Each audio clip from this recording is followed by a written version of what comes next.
Bali siya po yung bata na napili po namin na gusto po namin tulungan. Po, kahit na yung wheelchair daw po sana pang bata po yung request nila. Fred! Fred, direct. Ay, okay, di na lang. Po nilang malaman yung about po din sa anak niya sa trabaho niyo kung ano po yung pinagkakakitaan niyo po. Naglalakot kaming dalawa ng tito mo. Talakot lang naman ang namin, hanap buhay namin.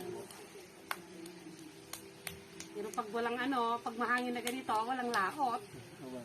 Dito lang sa Tapos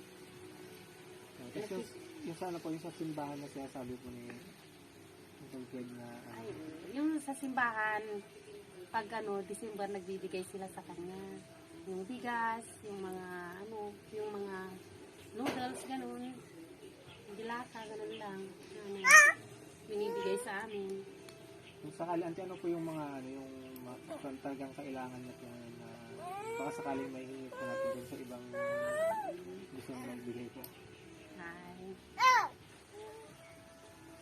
Kasi ang naman ng anak ko talaga, wala siya yung yung kailangan lang naman niya talaga yung mga gatas, ganun, diaper, vitamins. Minsan hindi namin napapacheck up pag sinukumpong. Ano po yung Minsan yung para siyang naninigas, yung gano'n siya, tapos bigla na lang siyang ano bang tawag doon? Hindi ko alam. Basta bigla na lang siyang gano'n, titigas siya, mangingitim. Epilepsy. Parang gano'n.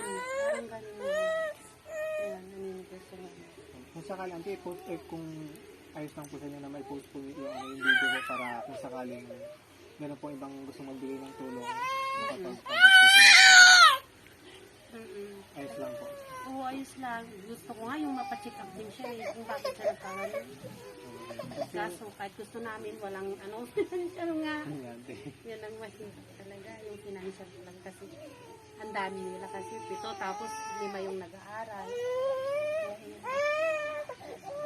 Yung nung nakaraan kasi ito, nung nakausap namin si Uncle Fred, yung sabi yung wheelchair daw po sa amin na Oo, yung wheelchair. Kasi yung wheelchair niya, ulong na. Pero galing sa simbahan yun. Yun ang ko. Yung wheelchair na pang bata. Yung hindi siya, lagi siyang nahuhulog doon sa wheelchair niya kasi hindi nga niya kayang mupo talaga ko na yung talaga. Hindi niya kaya. Pag yung bigla siyang gaganon diretso ng mahuhulog. Kaya yun. Kung ano pala, Antep, kung sakaling ma-aproban nung mga nung mga admins namin, balik ko lang kami dito, Antep, punta na lang po namin.